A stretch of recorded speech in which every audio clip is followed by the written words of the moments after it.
네, 안녕하세요. 저 타이러입니다. 반갑습니다. 네, 우선 시작하기에 앞서 제가 만든 자료에 오타가 있는데 혹시 발견하셨나요?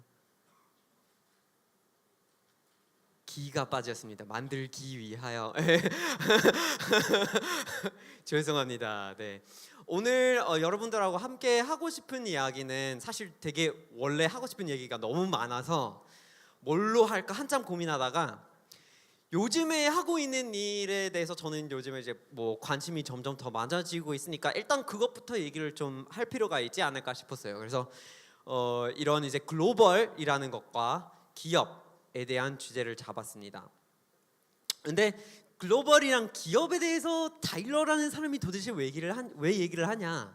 약간 좀 회의를 하시는 분들이 좀 있더라고요. 쟤는 그냥 방송만 하는 애가 아니었어? 왜 이렇게 뭐 본인하고 상관없는 얘기를 하냐? 막 이렇게 생각하시는 분들이 있더라고요. 근데 사실은 뭐 사람들이 사실 하는 일이 많잖아요. 한 가지 일을 하고 살고 있는 건 아니고 저도 마찬가지로 방송만 하는 건 아닙니다. 그래서 그러면 일단 제가 해왔던 일들 뭐가 있을까부터 말씀드릴 필요가 있겠네요. 제가 이제 일단 한국에 오기 전의 모습을 여러분이 아마 그 방송을 통해서 접해본 적이 없으실 거예요. 그래서 일단 제가 어디서 왔는지 뭘 하고 있었는지 이런 얘기를 말씀드리는 게 좋을 것 같아가지고 저는 미국에서 왔는데 미국 동북부에 있는 저기 이제 소가 있는 주에서 왔는데 이게 가장 동북쪽에 있는 주가 메인이잖아요. 그죠? 오른쪽 위쪽 가장자리에 있는 거. 근데 그러면 거기서 왼쪽으로 한 번 가고 두 번 가면 그게 제 고향이에요. 거기가 버몬트라는 주인데요. 버몬트는 약간 한국하고 비교를 하자면 충청북도, 충청남도 정도의 면적을 합쳐가지고 거기에 한 64만 명이 산다고 생각을 하고 뭐 70년도까지 한 사람보다 소가 많았던 주라고 생각을 하시면 돼요. 그러니까 사람이 굉장히 없고 완전 시골이고 도시라고 할 만한 것은 한 4만 명밖에 살지 않아요. 그러니까 한국 사람이 봤을 때 완전 그냥 시골인 거예요. 그죠? 아무것도 없죠. 저는 거기서 이제 고등학교를 다녔는데 근데 고등학교는 이제 원래 농업학교였어요. 근데 농업학교였다가 예술적으로 조금 이제 수업들 많이 만들고 그랬는데 근데 거기 이제 졸업 조건 중에 하나가 목장에서 일을 해야 돼요. 그러니까 아침 5시 45분까지 목장에 나가가지고 젖을 짜야 되는 거죠. 그러니까 학교에서 이 우유를 이용해가지고 이제 버터도 만들고 아침에 우유를 그렇게 이제 써서 마시고 그리고 이제 한 70%를 우리가 안 쓰니까 외부로 파는 구조가 있었습니다. 그래서 일단은 그냥 교육도 시키지만 노동도 시키는 아주 재미있는 학교였습니다. 네, 많이 배웠는데 근데 완전 시골이었으니까 학교 앞마당에 소가 돌아다녔어요.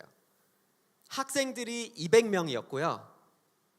이게 굉장히 사람이 없는 곳에서 왔죠. 그리고 이제 중학교를 생각해 보면 제가 중학교를 졸업할 때 우리 반이 8th grade라고 해서 이제 마지막 급이잖아요. 학급이잖아요. 학급이자 같은 수업에 있는 학생 수가 8명이었어요. 네, 굉장히 없죠. 근데 그런 버몬트에서 왔는데 시카고로 결국 넘어갔어요. 대학교를 다니려고. 그래서 시카고로 넘어갔는데 처음에는 시카고 대학교가 그냥 주립학교라고 생각했거든요. 뭔지를 몰랐어요. 근데 거기 가기로 했던 이유는 그 언어 공부를 굉장히 잘할 수 있을 거라고 생각을 했거든요. 그래서 학교에서 사람이 나와가지고 홍보를 하시는 거예요. 우리 학교를 나오세요. 근데 그 되게 두꺼운 책을 나누는 게 있더라고요. 우리 학교에 이런 수업 있다. 근데 거기에 나오는 게 뭔지 진짜 몰랐거든요. 막 타갈로그, 텔루구, 말레이알람 막 이런 것도 나오고 막 카자흐어, 흐르바츠키 이게 뭐지? 하고 너무 궁금해져가지고 역시 이 학교를 다녀야겠다. 왜냐면 전혀 들어본 적도 없는 언어를 가르치는 학교면 좀 원하는 거를 가르쳐 주겠지 싶어서 가기로 했죠. 가게 됐는데 진짜 시카고에서 사는 거랑 버몬트에서 사는 거랑 너무 차이가 심각하게 있더라고요. 그러니까 모몬트에서는 이게 경적 소리라고 하나요? 이제 삥삥 빵빵 소리 있잖아요. 차가 이제 지나갈 때 빵빵 소리 울리는 거. 그런 거 하면 제가 항상 막 이러고 있었거든요. 쳐다보고. 왜냐면 버몬트에서 그거 인사를 하는 건데 시카고는 전혀 인사가 아니에요. 제발 비키라는 거죠. 근데 문화 충격이 좀 있었는데 어쨌든 시카고 대학교에서 제가 이제 한국어를 발견하게 됐거든요. 한국어를 발견하고 너무 그 매력에 빠지고 그래가지고 졸업할 때까지 쭉 한반도, 뭐 북한, 뭐 이런 거 관련된 연구를 쭉 해 나갔어요. 그래서 졸업하고 저는 이제 외교학, 뭐 국제학 막 이런 거 전공했는데 한국하고 관련된 일을 하고 싶었어요. 근데 미국에서 한국하고 관련된 일을 할 수 있는 곳이 딱히 있지는 않더라고요. 대기업에 들어가면은 뭐 그게 한국 대기업이다 이렇게 얘기할 수 있지만 그거는 딱 그냥 대기업이잖아요. 그래서 한국과 관련된 일을 하고 싶었는데 그래서 이제 워싱턴 DC로 넘어갔죠. 워싱턴 DC로 넘어가서 제가 하고 싶은 일을 못 찾아가지고 의회에서 좀 근무를 하다가 이제 그 뭐라고 하죠?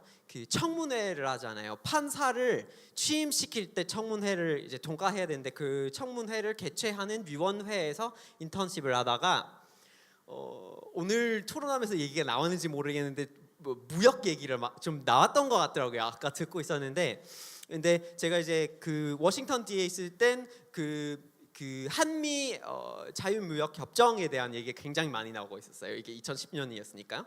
근데 그때 의회에서 일을 하다가 한국하고 관련된 일을 하고 싶었는데 찾아보니 있더라고요. 그 대사관들이 이제 현지 직원 채용이라는 게 있더라고요. 워싱턴 DC에서는 여기서도 하는 것 같아요. 근데 그래서 한국 대사관이 미국 사람을 채용한대요. 그래서 지원해가지고 거기서 일을 하게 됐는데 굉장히 열심히 미국 정부를 로비하더라고요.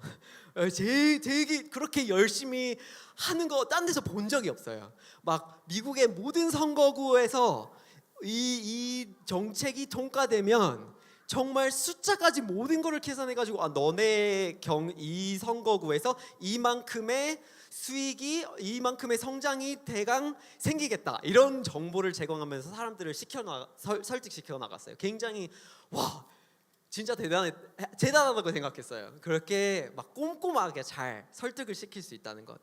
어쨌든 거기서 이제 공부를 하다가 한국으로 넘어왔어요. 한국으로 넘어온 게 그 한국 정부가 이제 미국처럼 이렇게 다른 많은 나라들처럼 이제 영향력을 갖고 싶어 하잖아요. 외교적인 영향력을 갖고 싶어 하니까 그 외국 사람들한테 장학금을 주는 제도가 있어요. 너네가 우리나라에 와가지고 뭐 여기서 이제 좀 친근하게 이제 지내게 되면은 나중에 졸업하고 나갔을 때 뭐 친한파 지한파 같은 거가 돼주겠다 이런 식의 이제 소프트 파워 소위 말해서 소프트 파워 정책이겠죠. 근데 그런 거를 하는 나라가 많은데 그 중에도 이제 한국이 있어요. 그래서 그 장학금을 받아서 한국에 왔고요. 이제 여기서 이제 서울대학교에서 이제 외교학을 전공하고 그 국제대학원이 아니라 사회과학대학 쪽에 이제 외교학과를 다녔고요. 그게 조금 차이가 있으니까 말씀드리는 거고.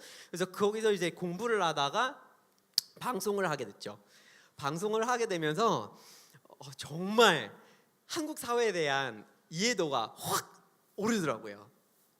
근데 그게 한국 사람들이 TV를 너무 많이 본다 이런 것 때문이 아니라 그게 이제 대중 매체가 하는 역할이 약간 이제 한번 경험을 해보니까 그런 것 같더라고요. 그 매지라고 하지 않나요? 약간 그 벽돌을 쌓고 있을 때 사이사이에 그걸 이제 넣어가지고 이제 부착시키잖아요. 그 역할을 하는 게 대중 매체인 것 같아요.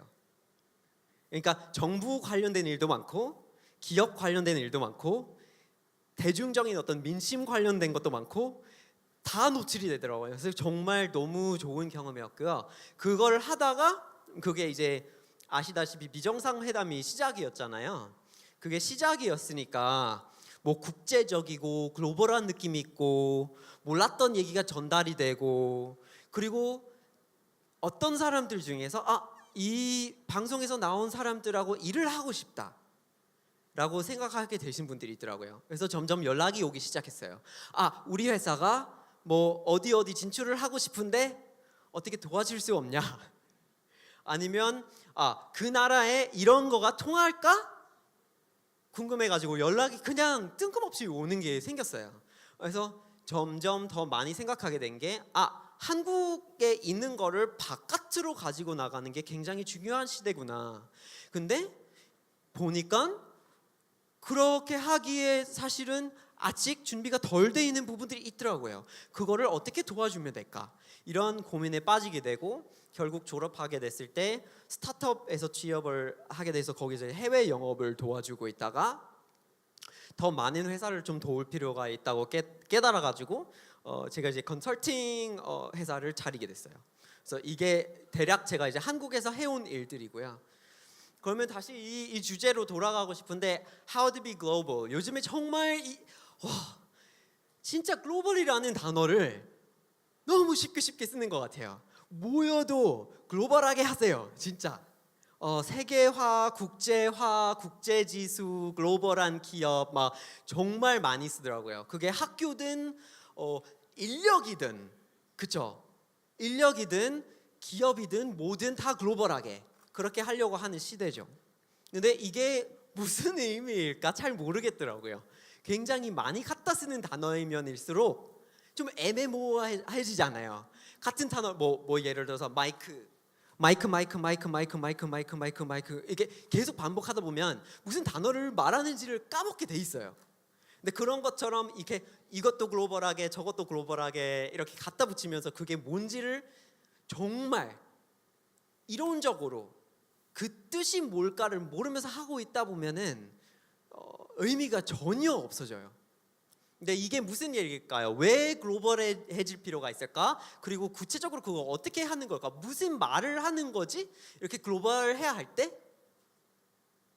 그래서 제가 그냥 경험한 바로 글로벌 하려고 했는데 안 된 사례들을 제가 이제 경험담 위주로 좀 몇 가지 그냥 말씀드릴게요. 첫 번째는 이제 제가 여기서 이제 대학원을 다니고 있을 때 느꼈던 점이었는데 그 대학원에 입학했을 때가 2012년이었어요.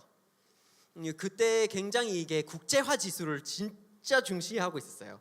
유학생들이 뭐 너무 중국에서 오는 비율이 막 65% 넘어가지고 그게 지수에 안 좋은 영향을 미치니까 어떻게 하면 다변화시킬 수 있을까라는 막 되게 정책적인 고민을 많이 하고 있을 때였어요. 그래서 외교학과에서 어떤 변화가 생겼냐면 서울대에서는 그러면 우리가 이제 학과마다 영어 수업을 하나씩 꽂아 놔야 되겠네요. 왜냐면 영어로 돼 있는 교육이 많아지면 국제화 지수가 이제 올라가는 그런 효과가 생기니까요. 그래서 외교학과에서 이렇게 영어 수업이 생겼는데 그 영어 수업을 가르치시는 분이 독일에서 오셨어요. 근데 그 대학원에서 이렇게 그 외교학과 그 서울대 외교학과의 분위기가 어떤 거냐면 그 대학원 수업이 3시간짜리예요. 그리고 그냥 교수 한 명 있고 학생들이 한 20명 정도 있는데 이 정해진 어떤 이제 그 리딩 과제를 다 읽어서 와가지고 각자가 생각하는 거를 한 번씩 돌아가면서 말을 한 다음에 토론하는 시간이 있지만 그 토론 시간은 주로 그냥 교수님의 말씀인 거죠. 그죠? 아니면 교수님의 말씀을 여쭙는 시간이 되는 건데, 근데 그런 분위기와 그런 구조이지만 이 학과에서 영어 수업을 개설하겠다 하고 이제 독일에서 어떤 사람을 데리고 왔는데 그 교수하고 제가 이제 한번 얘기를 하고 있다가 그 교수가 엄청 힘들다고 하시는 거예요.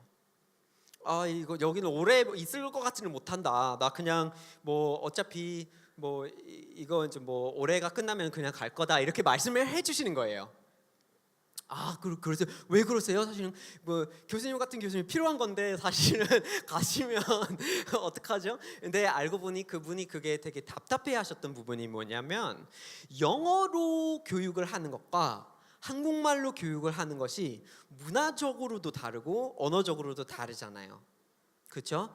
근데 수업 구조가 한국어 구조 수업이고 그러니까 하드웨어가 완전히 한국적인 하드웨어에다가 그냥 영어로 수업을 진행한다는 소프트웨어를 깔아놓은 거예요. 근데 그게 뭐가 잘못된 거냐면 이 교수가 항상 생각을 하고 있었던 건 교수가 지도하는 역할이라고 생각을 하시는 거예요. 그러면 내가 이번 리딩에 대해서 어떻게 생각했는지를 평가하거나 알려주거나 뭐라고 제가 말할 필요가 없다라고 생각을 하시는 거예요. 차라리 이게 대학원이기 때문에 이 학생들이 충분히 수업을 해서 와야지. 그러니까 알아서들 막 말싸움도 하고 막 그러면 이게 너무 좀 과열해지거나 아니면 좀 약간 좀 안내를 할 필요가 있으면 그때 뭐 개입을 해가지고 지도를 해주고 뭔가를 발견할 수 있게끔 마치 뭐 양을 안내한 것처럼 이렇게 하려고 하는 그런 방식이 영어로 하는 이제 교육 방식인 거죠. 뭐 질문을 던지고 좀 한참 기다리다가 어떤 내용이 나오는지 보고, 그렇죠?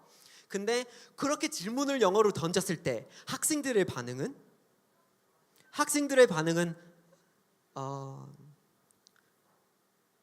눈치를 보는 거예요. 말을 안 해요. 그래서 결국 학생들이 바라는 바는 교수가 알려주기를 바라요. 근데 그러면 이 교수가 3시간 동안 영어로 그냥 쭉 말을 해야 되는 거예요. 너무 힘든 거예요. 익숙하지도 않고.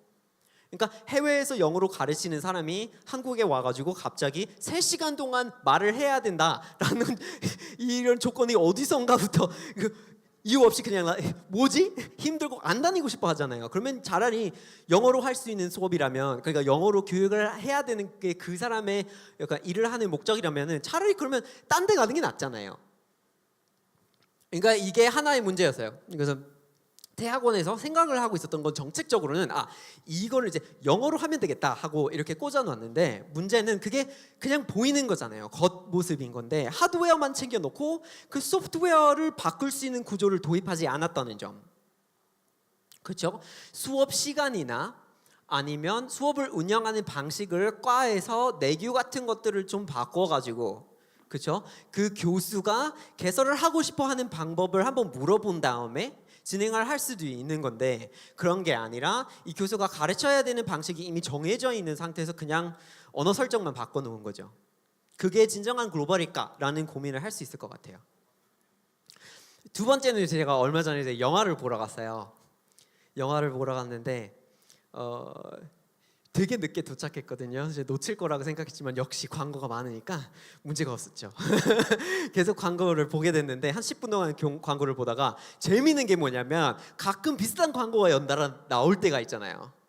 첫 번째 이게 자동차 광고가 2개 나왔는데, 첫 번째는 한국 자동차 광고였어요. 근데 이게 보는 거, 그러니까 안 듣고 보기만 하면 되게 어디서든 볼 수 있는 자동차 광고 같더라고요. 그렇죠? 보편적인 것 같은데, 그런데 들어보면은 전혀 안 그러더라고요. 그러니까 이 스펙을 쭉 설명한 거예요. 기술적인 거. 마치 우리가 설명서를 읽듯이 이것도 있고 이것도 있고 이것도 있고 이것도 있고 이것도 있다. 그래서 쫙 이렇게 설명을 해요. 근데 이거 끝나고 바로 다음 광고는 하나도 말이 없었어요. 그냥 차 내부를 마치 제가 타면 제가 볼 수 있는 걸 제 시선으로 그냥 보여준 거예요. 쫙. 근데 사실 거기에 되게 기술적인 것도 있어. 막 냉장고가 막 박혀 있는 것도 있었어요. 근데 냉장고도 있다. 냉장고는 이런 성능이 있다. 뭐 이렇게 설명하지 않고 그냥 보여준 거예요. 마치 타고 있듯이. 이게 되게 중요한 차이점이에요. 설명하지 않고 보여주는 것. 그러니까 만든 사람 입장에서는 이런 조건이 있도록 되게 열심히 해서 만들어놨다라고 설명을 하는 것보다는 너가 이거를 썼을 때 너가 가져갈 수 있는 경험은 이거다라고 보여주는 것.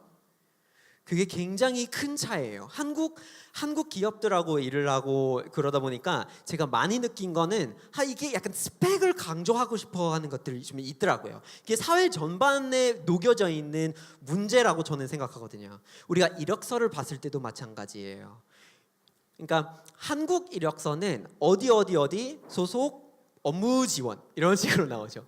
그러니까 구체적으로 거기에 소속돼 있을 때 뭐 예를 들어서 번역일이라고 치면은 뭐 번역 업무 지원으로 이렇게 마무리되는 거잖아요. 근데 그러면 거기서 책 몇 권 번역했는지, 어떤 서류를 번역했는지가 숫자적으로 막 구체적으로 나와 있지를 않아요.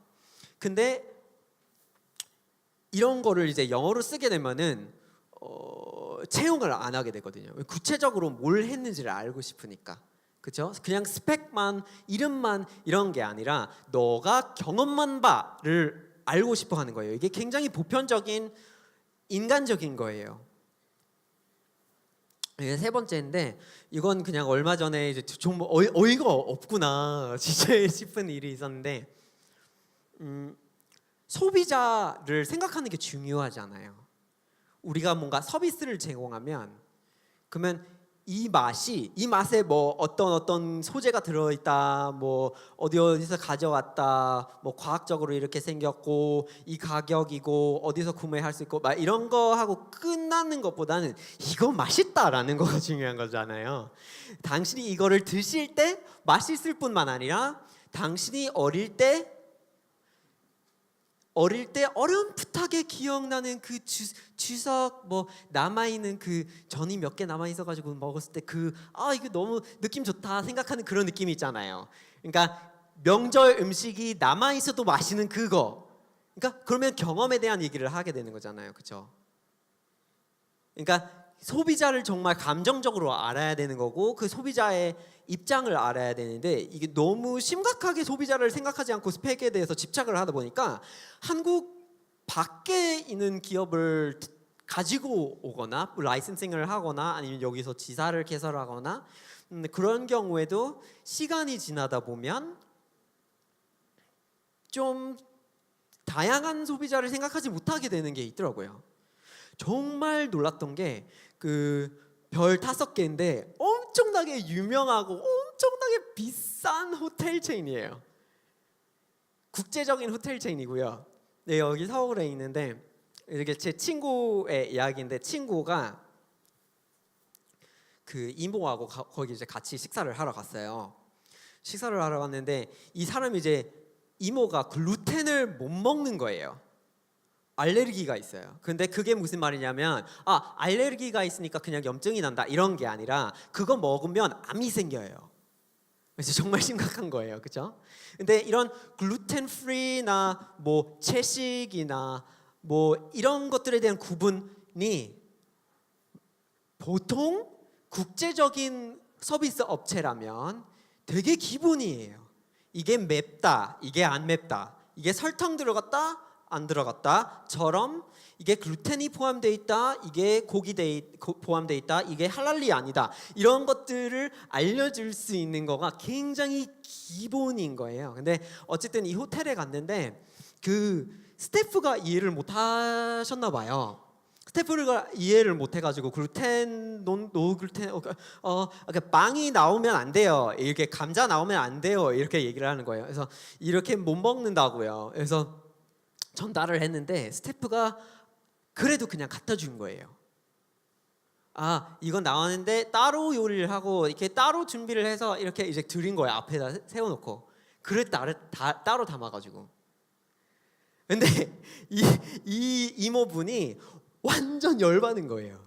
아니 이거 먹으면 암이 생기는데 이것도 여기가 국제적인 호텔이라고 하는데 아니 한국에 와가지고 뭐 미역 같은 거 안 먹고 싶다, 뭐 비린 맛이 난다, 뭐 그래서 안 먹고 싶은 것도 아닌데 이게 정말 죽을 수도 있는 상황이잖아요. 뭐 땅콩 알레르기처럼.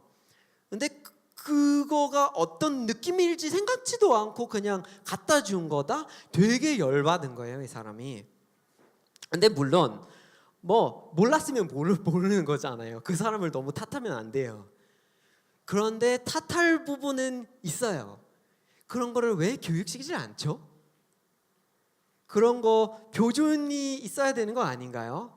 이게 왜 고객들이 다양할 수 있다, 못 먹을 수도 있다, 못 먹으면 어떤 거를 해야 될까라는 거에 대한 안내가 안 돼 있었던 거죠? 이 기업이 갖고 있는 직원들한테 그런 거를 알려줘야 되는 거 아닌가요? 그러니까 근데 해외에 나가면 같은 호텔에서 그런 거 잘 챙기는데 어디서 착오가 나온 거지? 이게 되게 답답할 수도 있는 부분이에요. 근데 제가 봤을 때는 이게 그냥 제가 살면서 경험한 이런 것들 외적으로도 중소기업이나 스타트업에서 많이 생기는 이유가 있는 것 같더라고요. 그러니까 항상 같은 이유는 아니겠지만, 근데 그게 왜일까 진짜. 제가 보기에는 첫 번째 이유는 이거예요. 우리가 뭔가를 만들어서 소비자에게 제공을 하려면 창업을 하잖아요. 아이템이 있어야 돼요. 요즘에 하는 그 아이템이라는 단어를 너무 많이 쓰는 것 같아요. 이제 팔 거, 제품에만 집중하더라고요. 기술 기반 그 이제 중소기업하고 스타트업하고 일을 하고 있는데, 거기서 항상 가지고 강조하는 건 우리가 이 특허 있다. 그리고 이 제품을 개발했다. 그리고 이 특허를 이 제품 엄청 나열을 해놔요. 얼마 전에 바이오뷰티 기업이었는데 쭉 이렇게 막 제품이 5개, 6개인 거예요. 근데 시작한 지가 얼마 안 된 거예요. 막 1년도 안 되고. 근데 어쨌든 제품이 5개, 6개인데 거기서는 매출이 이루어지고 있지는 않아요. 그리고 그 기업의 구성원을 보면은 여자가 1명이고 남자가 3명인 거예요. 그렇죠? 그리고 다들 연령대가 비슷해요. 그러니까 이런 거 보면은 치우쳐 있는 거예요. 회사가 집중하고 있는 분야가 하도 제품이 있어야 된다는 거에 대한 집착이 있기 때문에 그걸 팔아야 된다는 걸 까먹게 되는 거예요. 근데 그걸 팔려면 그러면 소비자를 알아내고 마케팅을 하고 디자인 작업을 해서 예쁘게 포장을 해가지고 이걸 어디다가 유통을 할지 이런 업무를 볼 수 있는 디자인 아니면 유통, 무역 이런 다양한 경험이 있는 사람이 필요한 거예요. 그런데 이 회사에서 하도 실험 많은 과학자만 채용하는 거예요. 그렇죠. 하도 이게 제품이 제일 중요하다. 물론 제품도 중요하지만 팀도 중요하고 영업을 뛰는 것도 굉장히 중요해요. 아니 1년 동안 활동을 했고 제품이 5개인데 이 기업이 그러면 투자자한테 가가지고 우리가 제품 5개예요 이렇게 얘기를 하자마자 매출은 어떻게 됐나요? 매출이 없어요. 제품이 5개인데 매출이 없다고? 이게 왜 이런 거죠? 이게 하도 이게 다시 제품으로 집중이 되기 때문인 문제인 거죠. 그래서 이게 이제 두 번째 문제로 이어지는 거죠. 기술에 대한 집착. 물론 세계적인 기업이 되려면 IP를 갖고 있는 게 중요한 거예요. 그게 맞는 거예요. 그죠? 지식재산권을 보호할 수 있어야 돼요. 제대로 등록해야 돼요. 근데 굉장히 웃기는 게 뭔지 아세요? 한국에 있는 많은 중소기업하고 스타트업들은 이렇게 특허를 가지잖아요. 기술적인 특허를 만들어 놓고 알고 보니 이 기업의 상호가 대상 해외 진출 시장하고 다 겹쳐지는 게 너무 많은 거예요. 이미 그게 상표 등록이 되어 있는 게 쫙 리스트가 나오는 거예요. 그러면 이 기업이 되게 위험한 건데 이 기업이 이제 특허를 갖고 이 기술을 우리가 팔고 싶어가지고 미국에 있는 어떤 박람회를 왔다 갔다 하고 이름이 3군데랑 겹쳐지는데 그리고 아직 미국으로 진출하지 않았으면 그러면 고소를 당해가지고 너네가 여기서 사업을 하지 말라고 cease and desist라는 약간 정지령이 내려질 수가 있다는 거예요. 그러면 시작보다 아직 시작도 안 했는데 이미 망한 거잖아요. 기술만 생각한 거예요. 이게 기술만 중요한 게 아니라 브랜드도 중요하고 팀도 중요해. 모든 거 골고루 다 왔다 갔다 하면서 다 해야 되는 거예요. 근데 하도 기술 하니까 까먹게 돼요. 그리고 세 번째는 이제 커뮤니케이션의 문제예요. 근데 이게 되게 슬픈 것 같더라고요. 저는 한국은 충분히 저는 요즘에 영어를 가르치는 그런 서비스가 나와 있어서 이런 말을 해도 되는지 모르겠는데 충분히 할 줄 아세요. 대부분이 충분히 할 줄 알아요. 많이 배우셨어요. 문제는 안 쓰는 거예요. 다양하게 활용하려고 하는데 겁먹었다가 안 하게 되고 이거는 저는 아직 준비가 안 돼서 못할 것 같고 영어를 자기 말로 만들어 보질 않는 경우가 하도 너무 많기 때문에 안 되는 거예요. 영어가 그렇게 이제 우리가 열심히 공부하잖아요. 한국에서는 저는 열심히 가르치는 거죠. 공부하는 건 아니니까. 열심히 공부를 하시는데 10년 넘게. 근데 그게 입에 달라붙지 않으면 너무 답답한 거죠. 근데 그게 그냥 이 생산이라는 거를 많이 안 해봐서 그런 거예요. 제 말로 만들어 보질 않았으니까.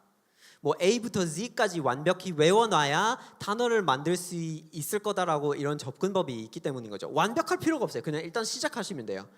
더듬더듬 하시면 돼요. 발음이 이상하면 돼요. 그냥 생각하는 바를 전달하면 그게 포인트고 그게 중요한 건데 일단 그것부터 시작을 해야 되는 거죠. 근데 그런 영어 문제가 있는 것처럼 많은 기업들은 본인들이 하고 있는 사업을 설명할 수 없어요. 신기한 거예요. 어떻게 보면은. 그 사업을 누구보다도 더 잘하고 있는 경우가 대부분인데 그걸 왜 말로 설명하지 못할까? 근데 여기서도 이 문제의 가장 근본적인 게 이거예요. 고객을 생각한 적이 없는 거예요. 항상 이 포인트로 돌아가고 있는데 이게 제가 뭐 마이크를 판다고 쳐요. 그래서 마이크를 팔 건데 근데 마이크를 굉장히 최고의 성능으로 제가 개발을 했어요. 너무 대단한 거예요. 막 특허도 있고 이렇게도 쓸 수 있고 저렇게도 쓸 수 있고 어떻게도 쓸 수 있다. 근데 개발하는 과정에서 한 번도 마이크를 쓰는 사람하고 설문조사를 하고 이거 한번 써보시겠어요? 하고 그런 적이 없어요. 그러면 안 되잖아요. 그러니까 그러면은 출시를 하자마자 바로 고객이 난 그거 필요 없는데 이렇게 되는 거죠. 가장 근본적인 게 누구를 위해서 그 제품을 개발하는지를 정말 정확히 알고 있지 못하기 때문에 그런 거예요. 근데 그건 뭐 물론 국내 시장에서도 그렇게 될 수 있지만 이게 해외 진출을 할 때 왜 어려운지 아세요? 고객이 바뀌니까요. 무조건 다른 고객이에요. 그러면 가서 그 사람을 알아야 되는 거잖아요. 그러니까 알려고 노력하는 게 국내 시장에서 하는 행동하고 근본적으로 다를 수밖에 없어요. 그래서 요즘에 제가 하고 있는 거는 그 고객을 알고 이 사업의 이야기를 잘 전달을 해서 해외에서 투자자나 파트너 회사, 뭐 업에 필요한 사람을 찾을 수 있도록 도와주는 그런 컨설팅 업체를 시작했고, 그리고 다른 친구들하고 이제 교육 업체를 이제 시작한 거예요. 왜냐하면 사실은 이게 방법론의 문제예요. 우리가 영어를 이제 사람들이 한국에서 영어를 못하게 되는 이유가 주입식 교육 때문이에요. 갖다 쓸 수 있는 시간을 안 주니까요. 외우는 시간이 제일 많으니까. 그렇죠? 글로 많이 쓰긴 하고 시험도 많이 보긴 하지만 앉아가지고 수다 떨고 막 너 뭐 어때 뭐 이렇게 술 먹고 막 그렇게 하는 게 너무 없어서 그래요. 그래서 이게 방법론적인 문제인데 그래서 기업도 마찬가지인 거예요. 기업들이 소통을 하고 고객을 중심으로 한 아이템을 개발하고 팀을 구성할 수 있는 그런 기회가 너무 없기 때문인 거예요.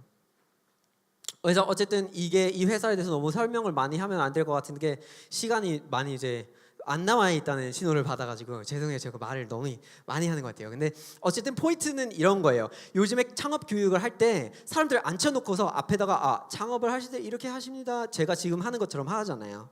그죠? 근데 이건 사실은 습득이 이루어지지 않아요. 실제로 행동으로 해야 돼요. 그래서 그 라이트하우스에서 우리가 하고 있는 거는 뭐 레고와 플레이도우와 되게 기본적인 거를 가지고 프로토타이핑을 가르쳐요. 막 이 마이크를 설명할 거면 그러면 이 기능성을 설명하는 프로토타입 하나 만들고 이 모양을 설명할 수 있는 프로토타입도 하나 만드는 거예요. 그냥 즉시에 45분 안에 이게 못생겼어도 그냥 말로 대충 더듬으면서 아이디어를 전달할 수 있는 능력을 그때 그냥 하는 거예요. 그래서 이런 식의 접근이 굉장히 필요하다고 해서 요즘에 대학하고 여러 가지 이제 창조경제혁신센터라든가 뭐 이런 기업을 키우고 있는 그런 장소에서 새로운 유전자를 심어두려고 하고 있어요.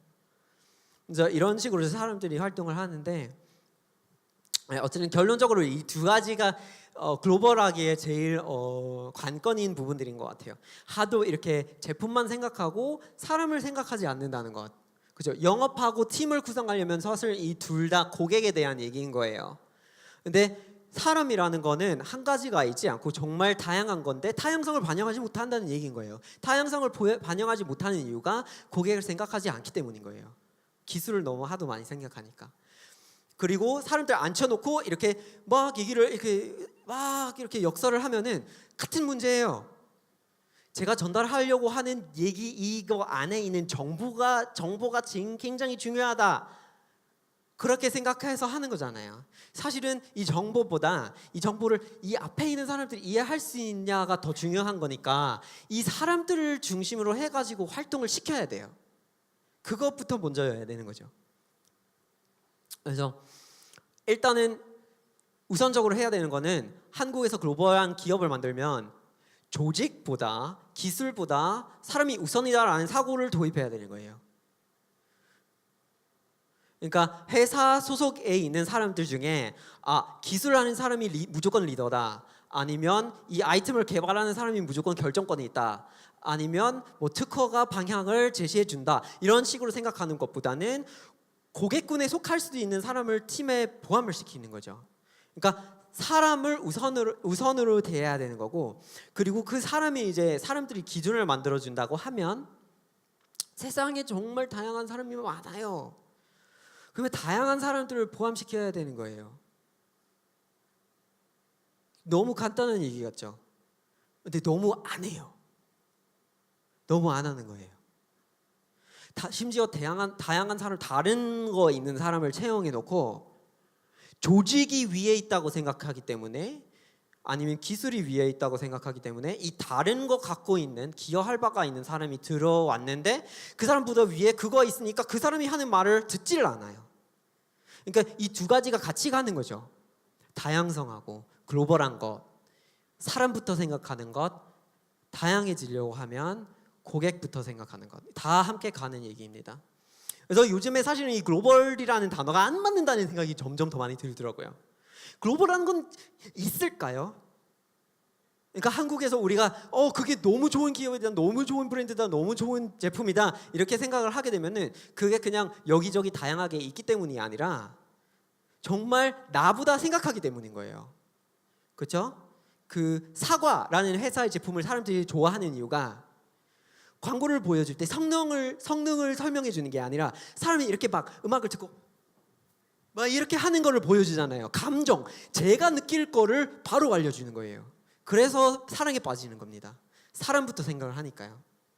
그래서 앞으로 한국에서 정말 글로벌하게 나갈 수 있고 세계적으로 영향력을 미칠 수 있고 정말 한국의 위상을 뻗어나가게 하고 싶으면은 앞으로 꼭 해야 되는 거는 기술보다는 사람이에요. 항상 사람부터 생각을 해야 돼요. 감정, 인간 중심적인 디자인, 인간 중심적인 교육, 인간 중심적인 운영. 네, 제가 오늘 여러분들하고 이제 나누고 싶은 얘기는 여기까지였는데요. 아쉽게도 이제 시간이 많이 남아 있지는 않지만 저는 경험상 이런 생각을 갖고 있고 여러분들하고 나누고 싶었습니다. 여기까지 들어주셔서 감사하고요. 그리고 오늘 굉장히 오랫동안 아주 열심히 열띤 토론을 많이 이제 나누고 계신다는 걸로 알고 있는데, 토론이라는 건 너무 좋은 거예요. 왜냐하면 서로의 의견을 듣고 교류를 할 수 있으니까. 그러면 오늘 여러분 이제 수고를 굉장히 많이 하셨고요. 나머지 시간에 굉장히 즐거운 시간이 되셨으면 좋겠습니다. 감사합니다.